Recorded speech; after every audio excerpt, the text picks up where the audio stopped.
It just went off. I'm having all kinds of problems, but this is a very important one because the one that is on the videos right now is in terrible conditions. You can't even see me, and it's hard to hear. So I'll do this again, but I'm going to finish this one up to the extent I can.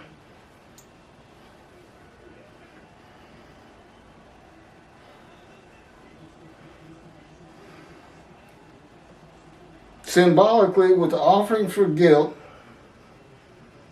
being shown as a guilty plea before a judge of crimes not committed by the defendant, who can describe his abode.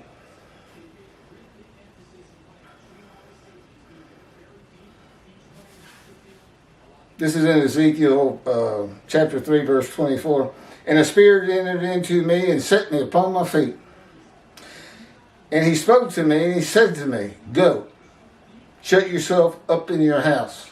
He would be God. As for you, O mortal, cords have been placed upon you, and you shall have been bound with them, and you shall not go out amongst the people. This was written in antiquity. People would understand cords as being ropes. I will tell you, his power envelops me from my toes to the top of my head. I'm enveloped in it. He can spin me like a top if he wants to. It's an amazing thing for God just to take over your walking, for instance. All of Israel will be able to describe the abode, my abode, God's righteous servant Moshiach, in this day of the Lord, because of social media, phones, cameras, an abode to be honored, it says in Isaiah 11. Of course, I've been living in a room. I can't wait to get to Israel, get this thing rolling. And I know it'll happen because it's God's day, not my day. I'm just fortunate to be there as his representation. For he was cut off from the land of the living. Being cut off from something means you cannot have it or get to it. Cut off by the land of the living. By a man given long life.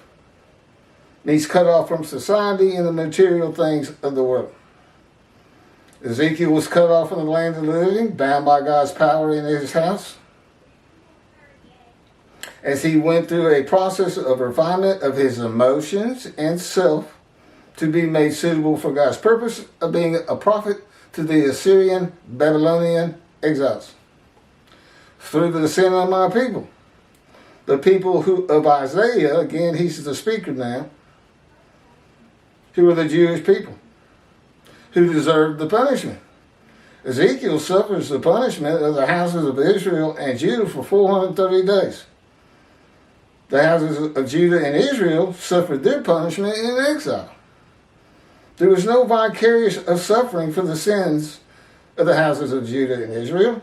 Ezekiel's punishment simply corresponded to the punishment of the houses of Israel and Judah for their sins. Just another way of God saying, you're going to hurt for a long time. It's how I change it. You're going to suffer. Suffering makes you stronger. Verse 9. And his grave was set among the wicked, and with the rich in his death, though he had done no injustice, and had spoken no falsehood. This verse says the righteous servant of God was poor, but dies a rich man. The righteous servant of God becomes poor when God takes him from society, cuts him off from the world. And then he is given the many as his portion and receives the multitude as his spoil, who I hope will help donate and get me speaking engagements where I can, again, make money. And I will have